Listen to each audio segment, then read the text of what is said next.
Why invest when cash seems safer? This is a question that existing clients of the firm and potential new clients are asking us quite a lot right now. Make no mistake, we would like the best returns for our clients over the long run. Interest rates from 2008 up until last year were effectively zero. What you would get at the bank was often 1%, 1.5%, 2% if you're prepared to tie it up, consistently below the rate of inflation.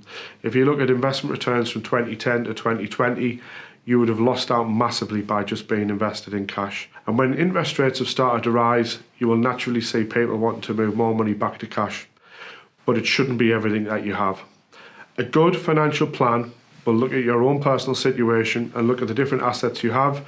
It may be a property, your main residence, it may be investment property, a pension fund, tax-free savings and ISAs, or other cash that you have on top of that.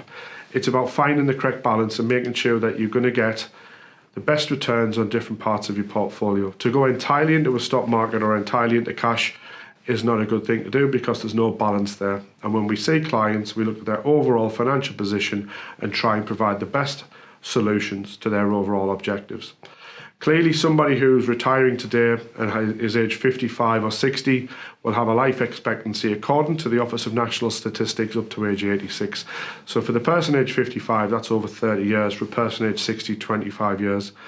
If you put your money into cash over that period and have it all in cash, you're not going to make a good return over the long run, and not as good return as what investing in a diversified portfolio will over the same period. History has consistently shown that, consistently proven that having a good diversified portfolio pays off. Cash rates at the moment are good. As soon as they got above 5%, everyone in the industry is now talking about when might we see cash rates reduce. If you look over the last 100 years of interest rate rises, as soon as we reach a point where interest rates reach a peak, it's normally 6 to 9 months before rates will start to fall.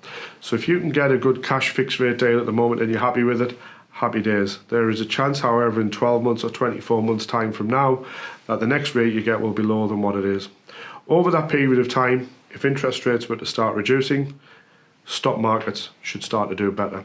Corporate bonds, government bonds will do better. All markets seem at the moment waiting to hear, has the Federal Reserve, has the Bank of England paused or finished raising interest rates, and where will they come down? So the big thing about why clients should remain invested is to avoid missed opportunities. Yes, markets have been volatile, but uncertainty brings opportunities. Fund managers right now are looking for those stocks which are unloved, undervalued to put money into. And as you can see, investing your cash and locking it up in a cash deposit, there is a significant risk that you can miss the market uplift. On 11 occasions, when the US stock market has fallen by more than 25%, it takes around 1.8 years to recover those losses. So 2022 is the bad black swan event, if you like, of when everything sort of fell massively in value. So 1.8 years on average it takes to recover those losses. We're not back anywhere near where we were to before the S&P, for instance, in the US started to fall in November 2021. It continued to fall all the way to the end of 2022. It's had a good run in the next sort of period, but only in the last few weeks it's down again. So being invested, remaining invested when you have a 25, 30 year time horizon makes sense. Even if your time horizon is 5 to 10 years, it makes sense to remain invested. Having the right amount in cash will make sense and will help. It will reduce the overall risks that you suffer. Inflation is the next big thing. Right now, inflation is high. We've had what we call an inflation bomb. Inflation came at the end of 2021 into 22 as a result mainly of how we got through COVID and how we financed our way out of it. We then had a massive build-up of demand and an undersupply of goods and products because all over the world, people who were supplying these goods and products no longer had the staff in the right place to produce them. China had its own issues with its lockdown and inflation came through massively. So now that we feel that the inflation explosion, bomb as I called it there, is now behind us, inflation figures are coming back down, it's unlikely that over the long run that cash will beat inflation.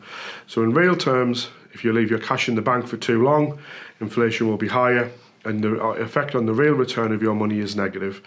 Invested into a well-diversified portfolio, investing in the stock market and such like, you should see better returns over the long run. Again, the chart you can see on the screen right now shows that data from the US shows that cash has only beaten inflation by 0.3% since 1926. But over the same period, equities have delivered a 7% return above inflation on an annualised basis. That's massive over the long run. The chart that's in the top right there shows that the loss in real terms of being invested in risky periods might be great over a 1 month period when you can see massive market falls, and we've had that this year.